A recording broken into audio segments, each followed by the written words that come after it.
nous repartons donc sur les sources professionnelles. Et donc les sources professionnelles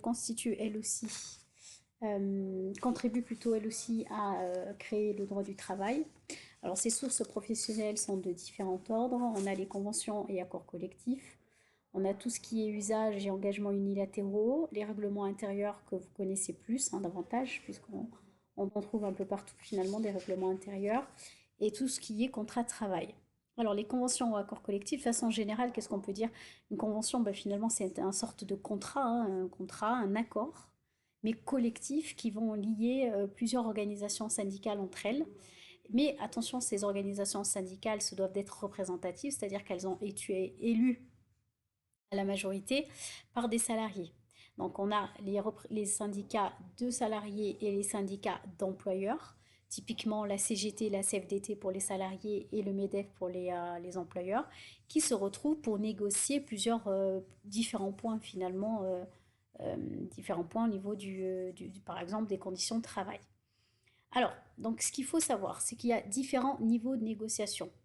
Donc il y a déjà un niveau, le premier, le plus haut, qui s'appelle l'ANI, Accords nationaux interprofessionnels.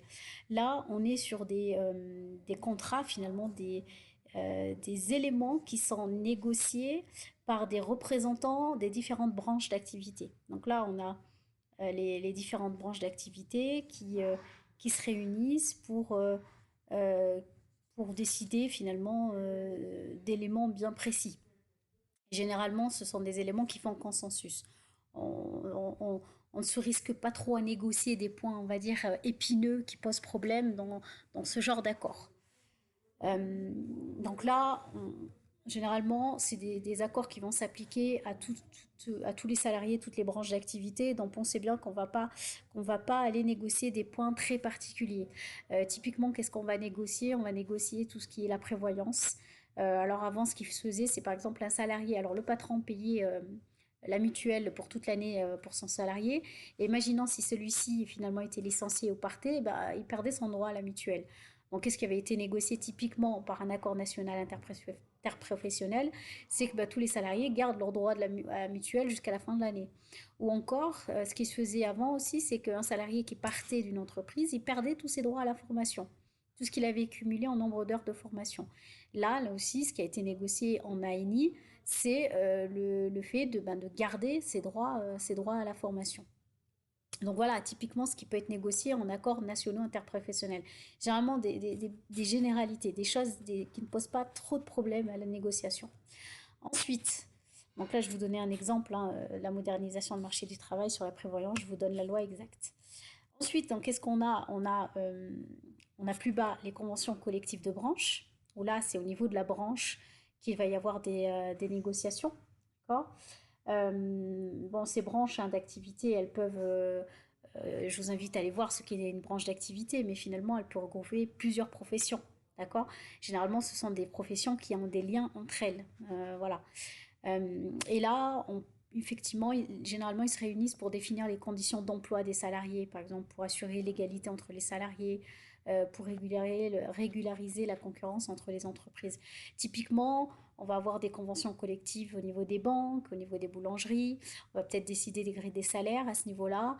Et pour réguler la concurrence, je pense beaucoup plus, par exemple, à la boulangerie.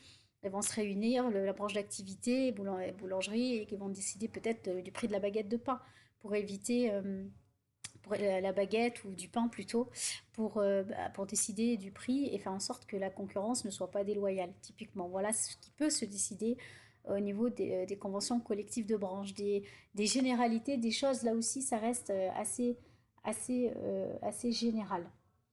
Euh, Ensuite, vous avez plus bas les accords de groupe. Donc là, quand vous êtes dans une entreprise qui est plutôt un groupe, hein, comme Total, où là, il va y avoir des négociations qui vont se faire à ce niveau-là, qui vont s'appliquer à toutes les entreprises du groupe.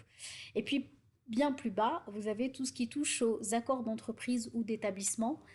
Et là, bah, c'est tout simplement bah, la négociation entre l'employeur et les représentants du syndical d'entreprise dans l'entreprise. Voilà. Donc voilà pour ces éléments-là. Qu'est-ce qu'on a aussi? Qu'est-ce qui va contribuer aussi au droit? du travail, ben, c'est tout ce qui est usage et engagement unilatéral. Donc là, c'est assez spécifique. Ce qu'il faut savoir, c'est que les salariés bénéficient d'avantages finalement particuliers dans chaque entreprise, hein, et qui peut être différent d'une entreprise à une autre, grâce aux usages et aux engagements unilatéraux. Alors, qu'en est-il de l'usage? L'usage, c'est par exemple une pratique qui a été suivie dans une entreprise. Et on peut considérer que c'est un usage à partir de trois caractères. S'il y a généralité, c'est-à-dire que l'usage finalement est accordé à tous les salariés de l'entreprise, ou alors à tous les membres d'une catégorie bien définie. Cet usage est constant, ça veut dire qu'il a été accordé de façon régulière et il est fixe. C'est-à-dire que les critères pour l'accorder sont toujours les mêmes. À partir de finalement cet avantage qui regroupe ces trois caractères, on peut estimer que c'est un usage. Et je vous donne un exemple, par exemple la prime du 13e mois. Alors quel est l'intérêt de l'usage finalement? C'est que du fait de sa constante, sa fixité et de cette généralité, euh, il va lier l'employeur. L'employeur va être obligé de le respecter jusqu'à ce qu'il le dénonce en fait. Il ne peut pas, comme ça, du jour au lendemain, décider de ne plus le suivre. Il faut qu'il le dénonce. Il faut qu'il mette en place excusez-moi, une procédure particulière pour pouvoir le dénoncer et l'arrêter. Qu'est-ce qu'on a aussi au niveau de chaque entreprise? On a ce qu'on appelle l'engagement unilatéral. Alors, qu'est-ce que l'engagement unilatéral? C'est finalement là un engagement qui résulte de la volonté propre de l'employeur. Donc, c'est lui, de façon unilatérale, seul, qui a décidé d'octroyer un avantage à l'ensemble des salariés.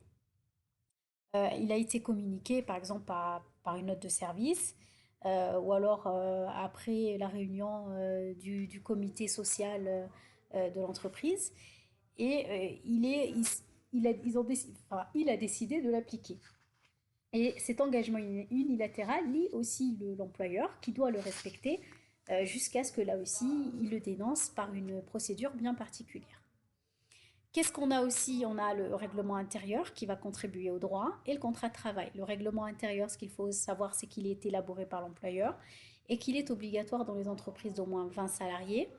Le règlement intérieur finalement fixe l'organisation des relations de travail, fixe finalement l'organisation au sein de l'entreprise, les règles concernant par exemple la discipline, les sanctions, tout ce qui est mesures d'hygiène, de sécurité, tout ce qui est en rapport avec le harcèlement, toutes les règles que l'on peut adapter finalement au cas par cas au niveau de chaque entreprise. Et puis vous avez bien sûr le contrat de travail qui lui aussi va contribuer à vos droits, qui est là par contre négocié directement entre l'employeur et son salarié.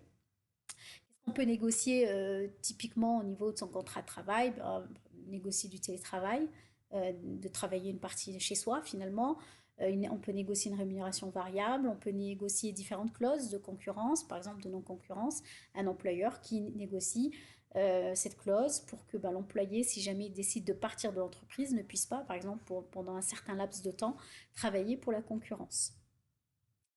Voilà pour les normes professionnelles et je poursuivrai dans une prochaine vidéo sur la hiérarchie des normes nationales et professionnelles.